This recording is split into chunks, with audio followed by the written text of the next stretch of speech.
Hello everyone, welcome back to Rolling Solo. My name is Adam Smith, and today we're going to be looking at Cloudspire in a component overview. You might be wondering, well, what does that entail exactly? Well, it's all about the components. In this video, we are going to pull them all out of this prototype box that was sent to me by Chip Theory Games to give the backers a good idea as to what to expect in the final product. Again, knowing that any of this could change, and even the prototype is, of course, not the final form.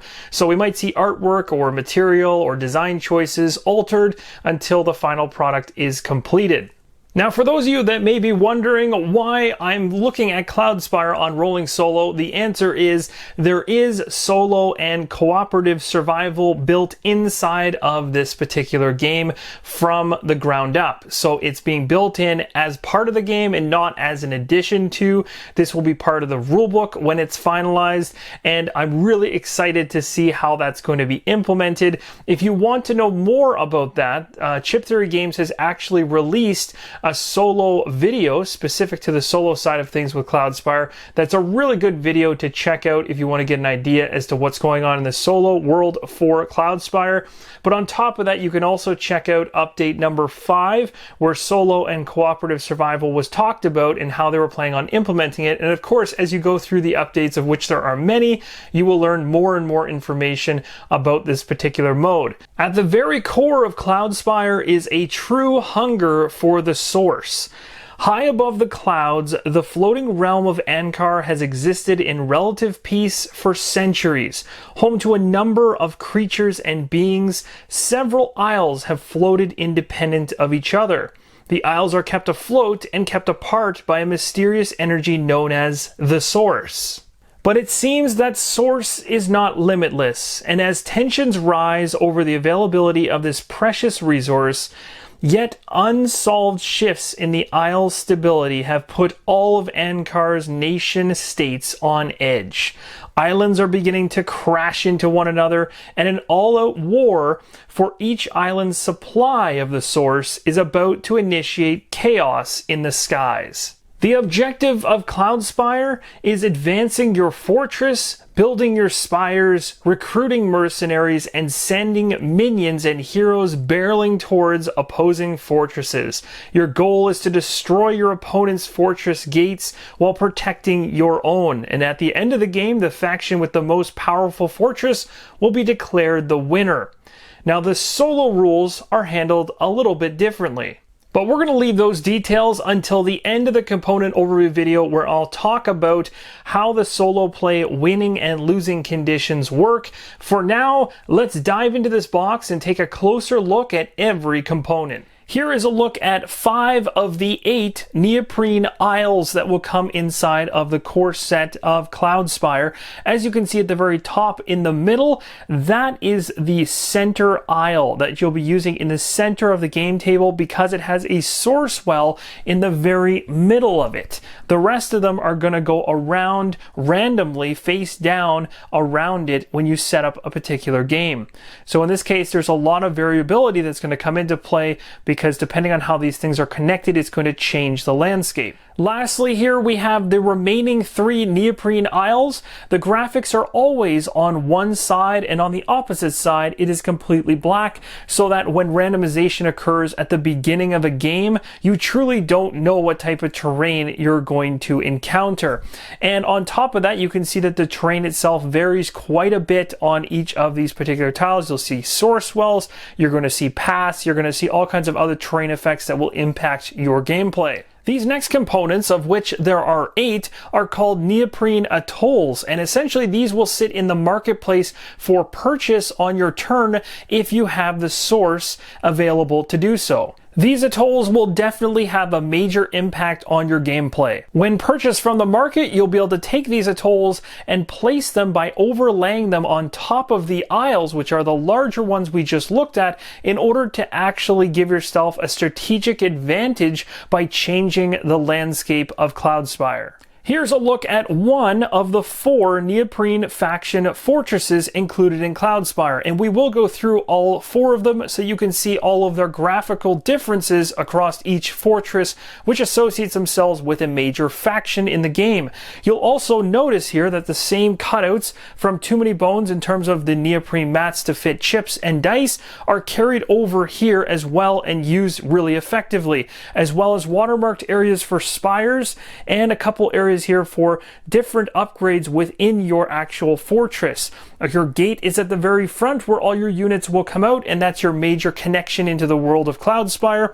Your health will be right here and tracked, and source will be tracked on the left. In addition to using chips embedded within the neoprene mats and dice as mentioned earlier, we're now seeing pegs being introduced into the fortresses in order to keep track of upgrades across the vast majority of different things that you can beef and buff up your fortress with. So you'll be using these pegs and actually slipping them into the neoprene mat in order to track your progress for your fortress and thus your faction. So no matter which faction you choose in Cloudspire, you're going to have a true representation of that faction inside of your fortress and really feel as though you are controlling that faction thematically, as well as you notice that the actual layout of each of these fortresses is the same, but I can tell you that the abilities and the actual faction itself, they're all very, very different. And last but certainly not least, the 4th Neoprene faction fortress. Again, every one of these graphically looks really, really good, making your choice at which faction you choose to control that much harder. Next, we have 40 Spire and Hero upgrades. These are attack upgrades, these are range upgrades, and these ones are fortification upgrades. Now we're going to take a look at each of the 4 major factions in Cloudspire, their faction unit chips, as well as the faction spire chips. The very top row and the second row are all unit chips, and a number, 1, 2, 3, and 4, of the third row are considered unit chips as well. Spire chips are these ones all the way through to the bottom, the last 8 or so chips. And we also have the reference card for this particular faction. It's double-sided and does describe the entirety of the talents and the unique faction rules that you'll need to know about this particular faction. Flipping this over to the other side, you'll see there's a full chart layout for the fortress advancements, the spire talents, and how all these break down. And you can see it's very much a progression of level 1, 2, 3. You have to progress to the levels in numerical order to gain these really cool abilities as you go along. Let's take a look at the next faction. Now on to the next major faction within Cloudspire, the Brahmin. This particular faction is laid out similar to the last one. The first couple rows are all units, including the first 4 from the third row, and then we get into spires. One thing to note that I didn't mention in the last factions listing was the fact that these are double-sided chips. So for instance, this particular spire drilling outpost, when flipped over, is a completely different thing on the opposite side. In terms of units, you'll notice one side here for Battleborn is 3, 2, 3, and 2, 2. If you flip it over to the opposite side, 3, 1, 2, and 2, 2. So there are differences between not only what the actual sticker is graphically and what it represents, but sometimes even the unique stats when it comes to units. Of course, with the Brahmin, you also get the reference sheet, which is specific to them. Again, the talents that are shown are going to be specific just to this faction, including the keywords themselves. So in other words, you will not see specific words reused in other factions, creating confusion. They're specific to only that faction, making it easier to spot your units on the board and know which abilities apply to you. You also have your unique faction rules up top and a nice brief synopsis of who this actual faction is all about. And then you have fortress advancements and spire talents. So similar to the last one, you have a progression numerically, 1, 2, 3, all the way up, and those particular advancements are going to be unique and different as well. The third major faction in Cloudspire is Norora, and this faction is also extremely unique and again has the same layout in terms of units across the board for the 2 rows at the top and then 4 in on the third row. You got spires down here like refractor. If I go ahead and flip these over, they turn into things like aspect or burnout for a unit, flips over and its actual abilities change. In this case, it actually changes to drift. So there might be times even in different factions where the actual artwork for the units change as well. Again, every faction is very, very different, and you're going to want to make sure you understand all the ins and outs of each one, which again makes playing against them extremely interesting in all the synergies that take place on the offensive and defensive side of things. Now with this particular reference card,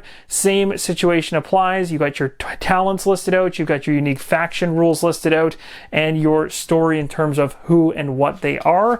Flipping it over to the opposite side, again, Fortress Advancement, completely unique to this particular faction.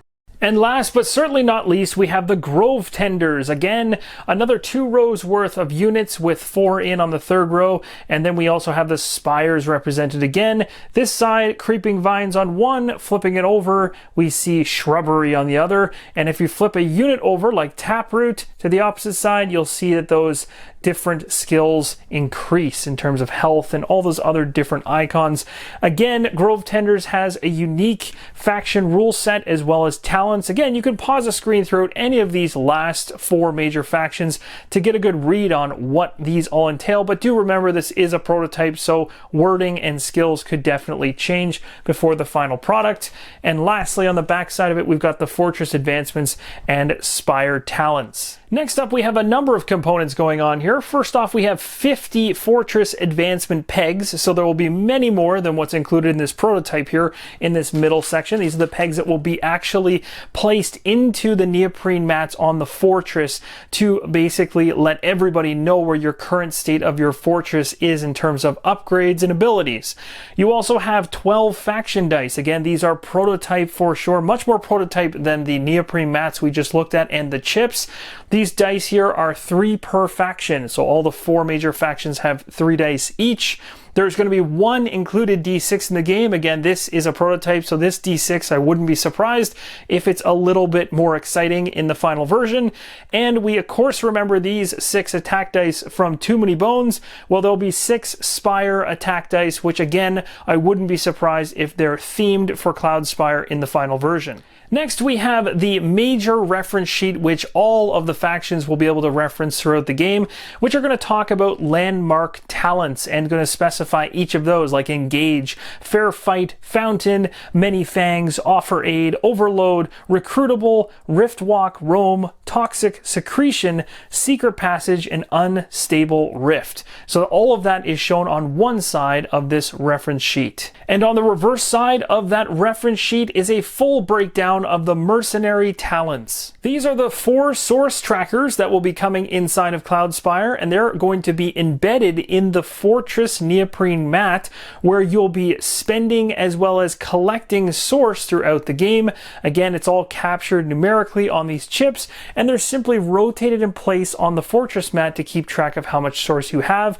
They are double-sided, which is really, really handy for when you start collecting a large amount of source. And very similar to the 4 source tracker chips, we now have the 4 gate HP tracker chips, which again will be placed and embedded inside of your fortress mat, keeping track of your gate's HP. Again, these chips are double-sided. You can also expect to see 69 health chips within Cloudspire, which is going to be able to help you visually represent on the game mat how much health a particular unit has. Cloudspire includes 19 landmark chips, and here is a close-up of the backs of all of those landmark chips within Cloudspire. Next, you're going to find 20 market chips, which are chips that are going to be revealed in the market for you to purchase when you have the source available to do so. And here's a closer look at them when they're flipped up and revealed. Go ahead and feel free to pause the screen in order to actually take a wider look at these ones.